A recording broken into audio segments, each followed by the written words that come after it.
इंतहाई ममनून हूँ चराग हमीश तहकीकी और तनकीरी फोरम की कि जिन्होंने आज ये नशिस्त रखी और मुझे मदऊ किया। ये मेरे लिए बहुत एजाज़ की बात है।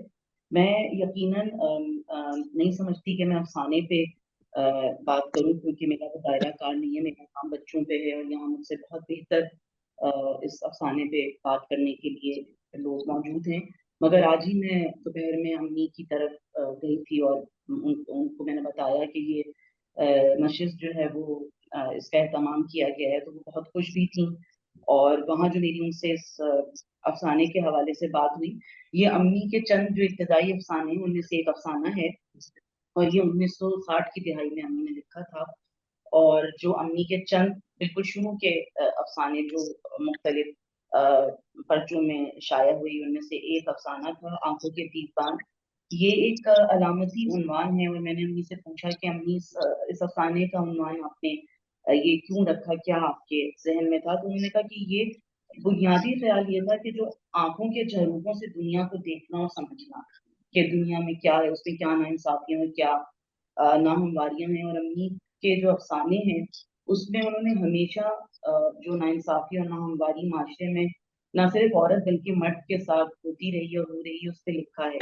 और ये अफसाना जो उनके हवाले से है, वो एक बहुत ही हसास इंसान है और उनके इर्द गिर्द में जो भी चीजें हो रही होती हैं उसका बहुत असर कबूल करती हैं।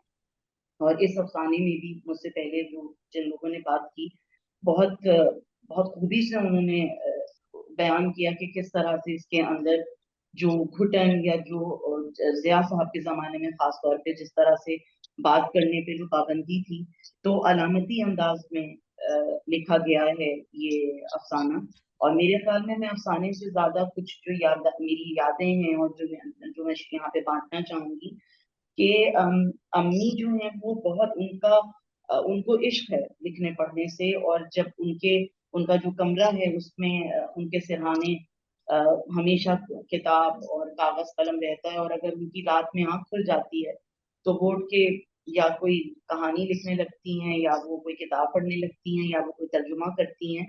तो उन्हें पढ़ने लिखने से जितनी मोहब्बत है वो बेपनाह मोहब्बत है, और वो लिखकर बहुत खुश होती हैं और पढ़कर बहुत खुश होती हैं। आज ही एक किताब अ, मैं लेके गई, मैं उस पर कुछ काम कर रही थी, तो उन्होंने कहा कि ये तुम मुझे दे दो, मैं पढ़ के फिर तुम्हें चंद दिनों में दे दूंगी और तुम फिर इस पे काम कर लेना। तो मैंने कहा जी ठीक है।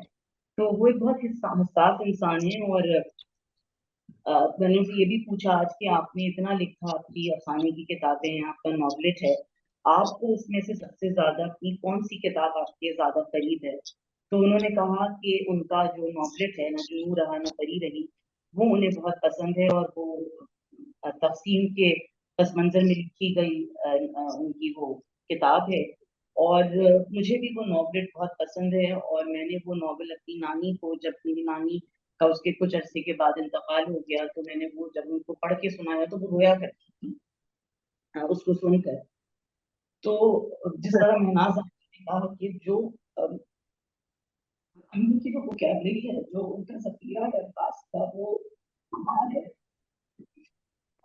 उसको जब हम पढ़ते हैं तो जो बुनत उनकी कहानी की, जो अल्फाज वो इस्तेमाल करती हैं, जो तारीख जिस तरह से वो शामिल करती हैं अपनी कहानियों में, वो बहुत खूबसूरत अंदाज है और वो पढ़ने वाले को बहुत मुतासिर करता है और बहुत अच्छा लगता है। तो मैं तो फख्र महसूस करती हूँ कि मैं उनकी बेटी हूँ। और बहुत शुक्रिया आपका कि आपने मुझे इस नशिस्त में बुलाया। मैं बहुत ममनून हूँ आपकी। और बहुत अच्छा लग रहा है आप सबसे मुझे इस अफसाने पे जो तमाम बात हो रही है। और मैं जरूर यहाँ जिक्र करना चाहूंगी या महनाज आंटी है, महनाज आंटी से बहुत सीखा है हमने। महनाज आंटी का बहुत काम है पाकिस्तान में औरतों के हवाले से।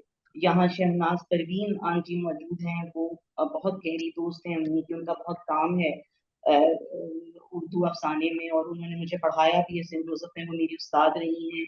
यहाँ एंजेला हमेश मौजूद है, और एंजेला आपके वालिद अक्सर हमारे घर आया करते थे और मुझे बिल्कुल याद है उनका आना। तो बहुत शुक्रिया आप सबका और आपकी मोहब्बत का, बहुत शुक्रिया।